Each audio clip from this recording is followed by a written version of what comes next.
जय श्री कृष्णा, राधे राधे।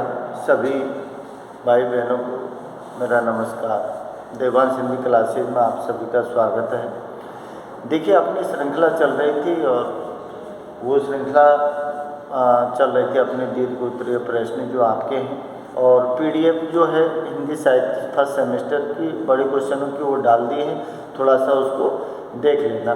तो देखिए, सूरदास कृष्ण के बालरूप का सुंदर वर्णन किया है, स्पष्ट कीजिए। तो इसमें सूरदास जी, जैसे आपको पता है कि सूरदास जी की भक्ति सखभाव की है, और उन्होंने श्री कृष्ण के बचपन से लेकर जब तक वो मथुरा गए हैं, जब तक उनके बाल रूप और लीला, उनकी हठयोग प्रवृत्ति और जो दिखाई है, वो सारे के सारे पॉइंट इसमें रखने हैं आपको। और काव्य विशेषता मैंने डाल दी है। एक क्वेश्चन और आता है जिसमें वात्सल्य भाव कि सूरदास जी वात्सल्य भाव के सम्राट कहे जाते हैं। तो वात्सल्य भाव में आपको दो चीज़ ध्यान रखनी है। वात्सल्य का मतलब है कि वात्सल्य भाव जो रखना है उसमें एक संयोग लिखना है, एक वियोग लिखना है, क्योंकि उसमें वर्णन किसका होगा? माँ यशोदा और कृष्ण का वर्णन होगा, गोपियों का नहीं होगा। वात्सल्य भाव में ध्यान रखना। तो वात्सल्य भाव का मतलब है कि माँ यशोदा और कृष्ण का जो प्रेम है, जो बचपन से लेके उनके साथ रहा है, उन बातों को उनमें लिखना है। और वियोग एक होता है वियोग पक्ष। वियोग पक्ष में माँ कौशल्या को छोड़ के कृष्ण मथुरा चला गया है, उसकी बातें लिखनी है। उसके बाद में दूसरा पॉइंट आपको वियोग श्रृंगार का रख देना है, उसका श्रृंगार रस का। श्रृंगार रस में संयोग वियोग दोनों ही रख देने हैं, जिनमें गोपियाँ कृष्ण की बातें रखनी है। तो आपका क्वेश्चन कंप्लीट हो जाएगा। तो देखिए, आपकी जो कृष्ण के बाल रूप का सुंदर वर्णन किया है, इनमें कौन कौन से पॉइंट हैं? सबसे पहले आपको सूरदास के विषय में जानकारी देनी है। उन्होंने किस विषय वस्तु को लेकर जिक्र किया है उसके विषय में जानकारी देनी है, जो आपको भूमिका में लिखनी है। उसके बाद में आपको पॉइंट लिखने हैं कि कृष्ण के बाल रूप का सुंदर वर्णन किया है। तो कृष्ण की किन किन चीज़ों का वर्णन किया है वो देख लो।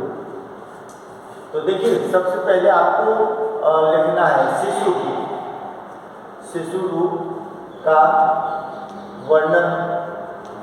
दूसरा आपको लिखना है बाल सौंदर्य का चित्रण। तीसरा आपको लिखना है बाल लीलाओं का चित्र। चौथा आपको लिखना है स्पर्धा भाव। पांचवा आपको लिखना है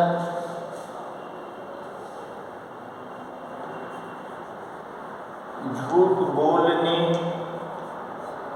का स्वाभाविक वर्णन।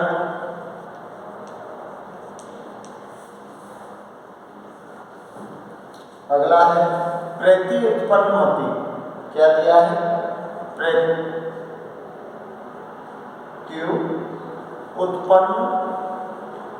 प्रति उत्पन्न मति। क्या दिया है? अनुकरण प्रवृत्ति।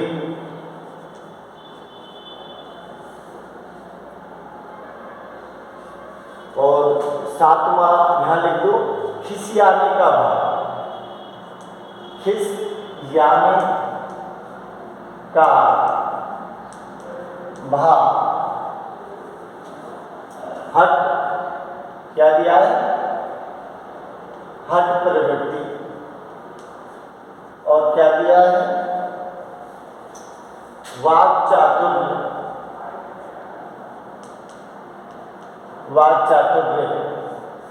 और 10वां आपको लिख देना है निष्कर्ष।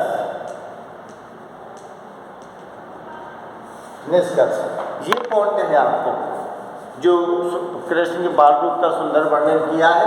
शिशु रूप का वर्णन, अरे सीधी बात है कि श्री कृष्ण ने, जो श्री कृष्ण का जब जन्म हुआ है, उसी जन्म उत्सव से लेकर सारी बातों का छोटा है जिसमें गोपियाँ, नंद बाबा है, माँ यशोदा है, सारे लोग उनके साथ किस तरह से देखते हैं, बधाइयाँ देते हैं। तो शिशु रूप का वर्णन है जिसमें नंद के आनंद भयो जय कन्हैया लाल की, आप वो लिख सकते हो।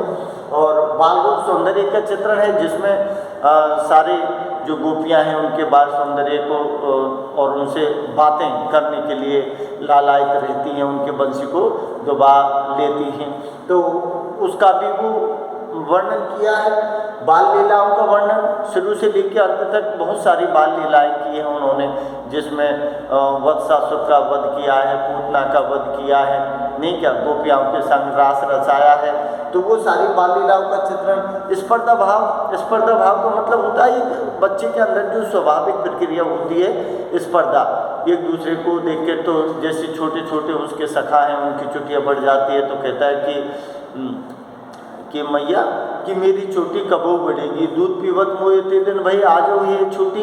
तो स्पर्धा का भाव है जिसमें दिखाई देता है। झूठ बोलने का स्वाभाविक वर्णन है कि गोपियाँ शिकायत करती हैं, तो वो भी कम नहीं है। श्री कृष्ण अपनी बात को किस तरह से पेश करता है और माँ से कह देता है कि माँ ये झूठ बोल रही हैं, ये तो अपने पति के साथ सोई हुई थी और मेरे से कहा था कि चींटी पड़ी है मक्खन से निकाल दो, तो मैंने निकाल दी। तो अपने बात को वो किस तरह से झूठ भी बोलता है, लेकिन झूठ को वो तरीके से पेश कर देता था अपनी बात को। प्रत्युत्पन्नमति का मतलब होता है कि जवाब, हाजिर जवाब। प्रत्युत्पन्नमति, तुरंत इधर आपने कुछ कहा और मैंने उसका जवाब दिया, तो प्रत्युत्पन्नमति थी बाल कृष्ण में। तो बात किस तरह से कहनी है, कहाँ किस तरह से उस बात को पेश करना है, तो प्रत्युत्पन्नमति थी बाल रूप श्री कृष्ण में। और अनुकरण प्रवृत्ति का मतलब है अनुसरण करना। तो जो वो करते थे, जो उनके सखा हैं, वो भी दहियों की मटकियों को फोड़ना है, रास्ते में गोपिकाओं को रोकना है, तो वो अनुकरण प्रवृत्ति भी थी उनमें। और खिसियाने का भाव का मतलब क्या है, जो जैसे उसके सखा हैं, दोस्त हैं, और या फिर बलराम है। बलराम कहता है कि तू जसमत कब जायो, मोसो कहे तो मोल को लीनो, तू जसमत कब जायो। तो शिकायत करता है माँ से कि बलराम ये बोल रहा है कि तू तो माने सुधा का है ही नहीं। तो फिर खिसियाने का भाव भी आता है। और खेल खेल में उनको इधर उधर हरा देते हैं, गाँवों को घराते हैं, तो गुस्सा भी हो जाते हैं, खिसियाने का भाव भी आता है। हठ प्रवृत्ति भी है उनकी कि एक बार जैसे माँ है, माँ यशोदा से कहता है कि मैया मैं तू चंद खिलौना ले, और बच्चों की हठ प्रवृत्ति है, उस हठ प्रवृत्ति को भी दिखाया है। वाक चातुर्य का मतलब है कि जो बात है, बात करने में बड़ी चतुराई थी श्री कृष्ण में। तो उन बातों को लेकर उसके बाद में सबसे लास्ट में आपको क्या है, निष्कर्ष लिख देना है। ठीक है, अच्छा लगे तो लाइक शेयर जरूर कर देना। नमस्कार।